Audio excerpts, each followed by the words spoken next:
Shalom. So, friends of mine who are attorneys tell me that an interesting area of legal study is what's known as conflict of laws. That is to say, when you have two different jurisdictions and they both have some claim to, authority over a particular situation, but their laws conflict. Okay, and we have actually conflict of laws in religion as well. I'll give you an example. Okay, when in my previous congregation in Norwich, Connecticut, okay, and even though Norwich is a fairly small city, and the congregation I served was a fairly small congregation, but the city of Norwich sit in the Roman Catholic Diocese of Norwich.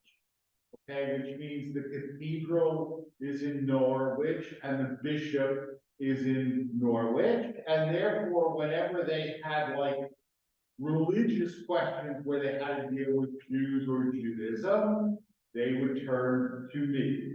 Okay, I guarantee you that Cardinal forget the name of the Cardinal, the Archbishop Willis, I think he doesn't turn to him for these things, but Bishop Cody did.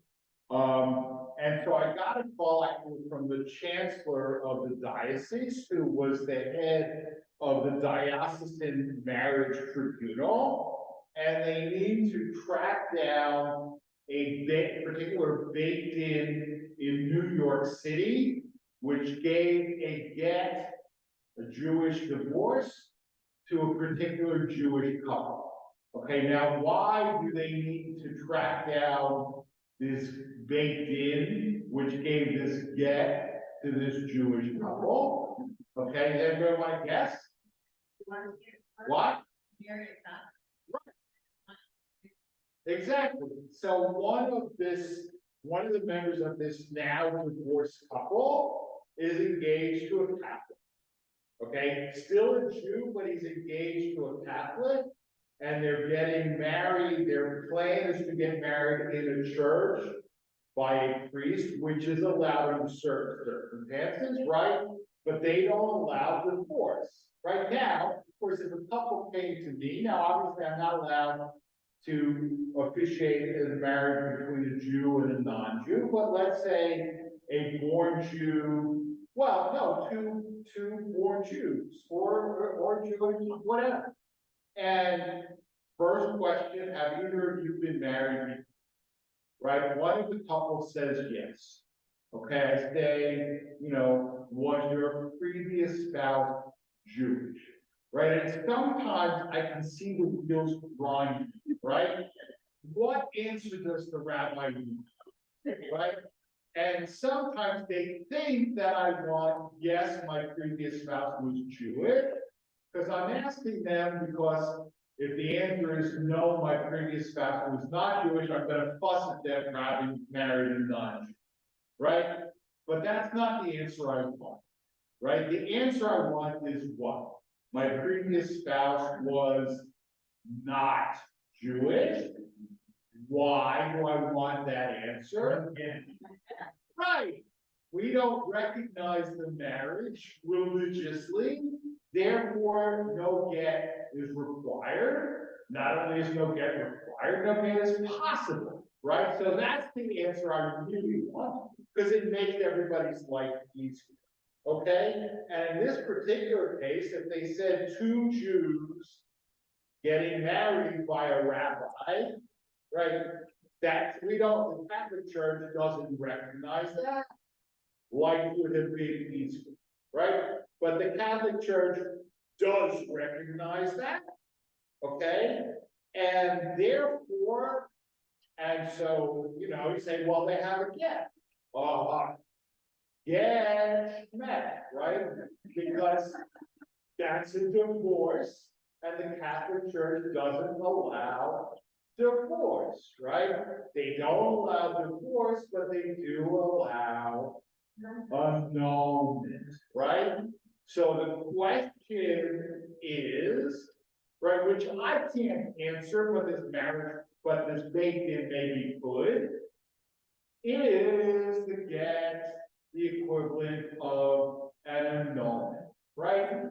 And Jewishly it is absolutely not. Well, but it could be, right? No, well, no, it could be. It could be, and I'll tell you why it's not, and then I'll tell you why it could be. Okay, hold. Okay. Tell me. Well, no, I mean, it's quite sad. The woman gets a giyyur. Right. You're divorced the first time, she marries the second one, divorces, and she can't go back to the first one. If it were not, then she would be able to, because she wasn't married to him in the beginning. Maybe, okay, but so Gail basically said, it says in the Parsha, right, if a woman gets divorced and has a get, and then she marries somebody else and has a get, she can't go back to the first husband, and if that was an annulment, right, and generally you're right, okay, but maybe not. Okay, and I'll tell you what, I was gonna go in a different direction, but this is more fun, so okay. Okay. What is an annulment? They never got married. Never a true marriage. Right, the circumstances were never a true marriage, right? What? What I never understood was, the moment when you married marriage, but they had children, and that non-agree. Not Jewishly, because children born out of wedlock are not Monzeri. They would be in the Catholic Church, right? Well, Catholics don't have Monzeri. They would be, I don't know, maybe illegitimate, I don't know, but yeah. Okay, I thought yeah had something to say. All right, so an annulment means that the marriage never existed. Okay, now there are certain like technical reasons, like, you know, I don't know, you thought the girl was 18, but she was really like 12, right? Then you got some problems, right? But there's no marriage because she's not old enough to get married, right? But generally in the Catholic Church, the grounds for an annulment are you weren't psychologically ready for marriage, right? You weren't psychologically ready for marriage, and therefore, since marriage, and this is interesting, because a marriage is a contract, right?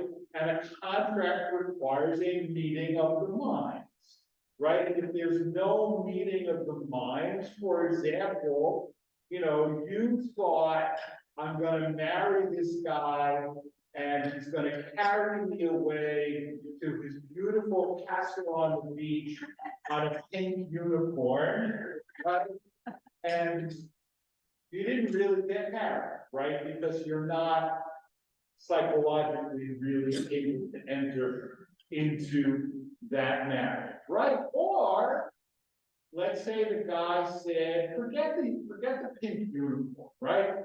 Guy said, you know, I'm a millionaire, right? And it turns out that he's not a millionaire, right? You could conceivably, that could be grounds for an annulment too, because the marriage was entered into under false premises, right? And even Jewish, okay, here, Boy, you look like you have something you want to say, but I don't know if you do. Okay, so there is this concept in halacha of mekach ta'ut, okay, which means essentially I entered into a deal under deceptive premises, right? And since marriage is a contract, a marriage could be a mekach ta'ut. Okay, so let's say And that's why you're right, it gets a divorce, it's not an annulment, but it could be an annulment, okay? I'll give you not a real life for instance, okay, but a theoretical for instance, right? Couple comes to me, right, or couple comes to me to get married, right? Either of you married before, the woman says, yes, I was married before. First spouse Jewish, yes, my first husband was Jewish. Have a get? No, we don't have a get. Okay? Well, you need a get before I can officiate. Okay? So then it turns out that exactly this, okay? The first husband claimed to have wealth far above his actual wealth, right? And the marriage did not last very long. Okay, when she discovered his real finances, she left him. Okay, do they need a get?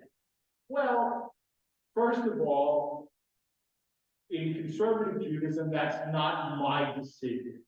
Okay, that's the decision of the joint Beit Din. So I contact the joint Beit Din, and the joint Beit Din says to me, because I've had analogous situations where, not this particular, but it wasn't clear if the get was actually required, right? So the first question, is the ex-husband willing to give a get? Okay, if the answer to that is yes, that's it, okay? If the answer to that question is no, then we go further. Okay, so the answer to that question is yes, he's willing to get is written, fine. Catholic tribunal now goes to the joint Beit Din and says, is that equivalent to an annulment? Beit Din could say, yeah, it is, actually. Because what would have happened if the husband was not willing to give a gift? Okay? Then the joint Beit Din could legitimately have said, the whole marriage was mekach ta'ut, void ab initio, it's annulled, right? So sometimes because we have this situation, right? I've been thinking a lot about it. Don't like think that has anything to do with anything going on in my life, because it doesn't. Okay, but right, there is this concept of a get lahum, right? I mean, I had a situation, for example, okay, where a couple comes to me to get married. Either of you been married before? Yes, I was. Okay, was your first husband Jewish? Well, he wasn't Jewish when we got married, but he converted during the course of our marriage. Okay, do they need a get? No. Do they? Well, okay, so I went to the joint Beit Din, right? And this is how I know that the first question the joint Beit Din will ask is the ex-husband willing to give a get? Right? Because if he's willing to give a get, then that's it. Okay, so that's what's called a get lahumra. Okay? And he was, and he did, and that was it. Okay, I suspect if he wasn't willing to give a get, then the Beit Din would have formally notified me, you may go ahead with this marriage, it was never valid Jewish. Right? But there's no need to go there if the husband is willing to give a get. Right? And that's called a get lahumra. Lahumra means just to cover all bases, right? In the same way that somebody comes to me and they say, you know, I was adopted, okay? I was adopted by a Jewish family, but my family, my adoptive family believes that my birth mother was Jewish. Okay, do you have any proof? No, but they think she was. Okay, now in theory, I gotta fall, I'm on the horns of the dilemma, right? Because if he's Jewish, he's Jewish, right?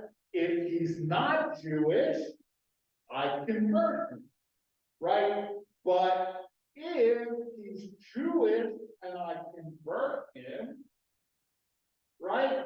Then he's gone to the mikvah and he said, right? I talked about this before, Drasha levatala, a blessing in vain.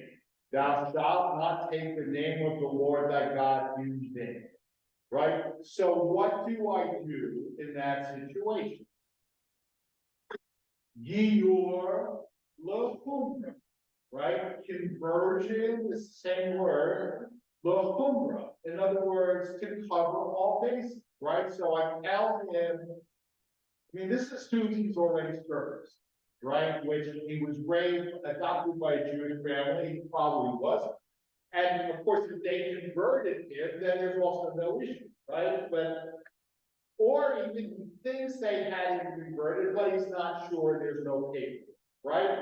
So you do the whole conversion thing, but without blessings, right? Because if you do a mitzvah and there's no blessing, the mitzvah is still valid, right? If you put on tefillin and don't say the blessing, you still put on tefillin, right? If you take the lulav and ephod and don't say a blessing, you still took the lulav and ephod, right? So there is this concept of b'chumrah, right? So again, could be an annulment, right? I mean, it could be an annulment. So these are some of the, and some of them are real life, and some of them, maybe they weren't my real life, but they were somebody else's real life.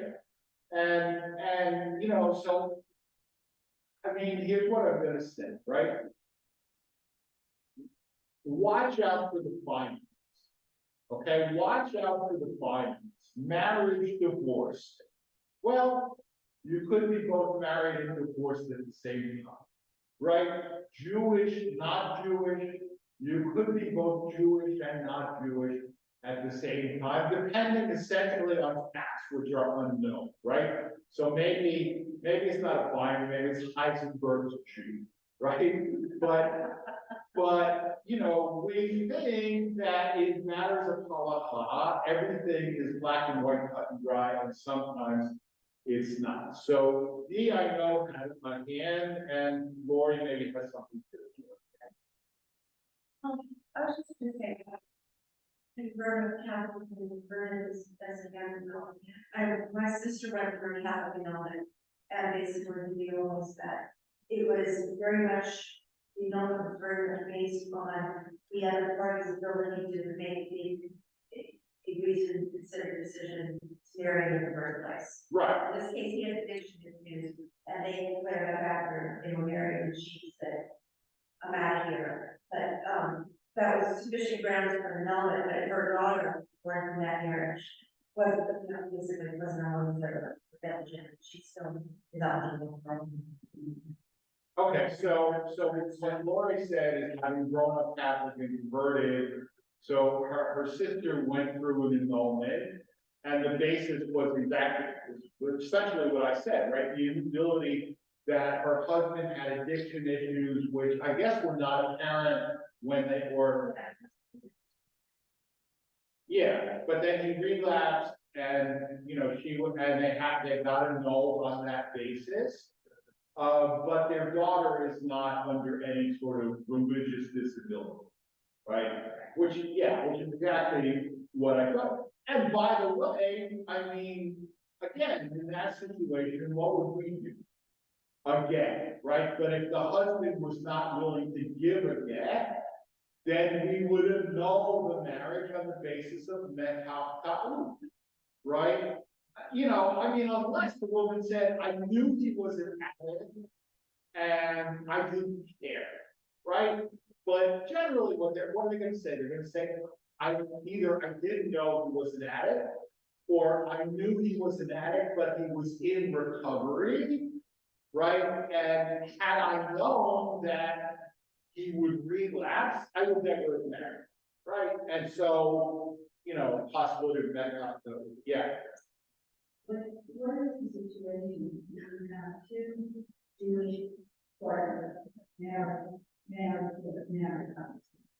and one dies, and one must be, Oh, a widow or a widow can just remarry. Yeah, that's not an issue. I mean, yeah, that's not an issue. The high priest can't marry a widow, but we don't have a high priest. All right, so not an issue. Okay, we're going. Yeah. And maybe it's for another time, but talks about planting a year. You can't plant two things, well, we live in a time when everything's fighting up, Right, and I'm sure that was fun, right? yeah. So. Well, all right, so Gail's question is about hybridization, right? Because it says in the Parshat not to plant a field and essentially, I mean, what Halacha has done is bifurcate the two issues, okay? That is to say, ab initio, I cannot graft, for example, right, a limb of one tree on another type of tree. Ab initio, I cannot do, okay? Ab initio, I cannot try to create a hybrid of, like I saw in Trader Joe's, I don't know, something a hybrid of a nectarine and a peach or something like that, right? Ab initio, I cannot do that. Okay, the fruit is nevertheless kosher. Okay, so just because the process is forbidden doesn't mean the result is forbidden. Okay, now interesting, I spoke about the love and etrog, right? Most etrogim are grafted, okay, because etrog trees are notoriously thick. So most etrogim are grown of etrog branches grafted onto like lemons. Okay, which ab initio you cannot do.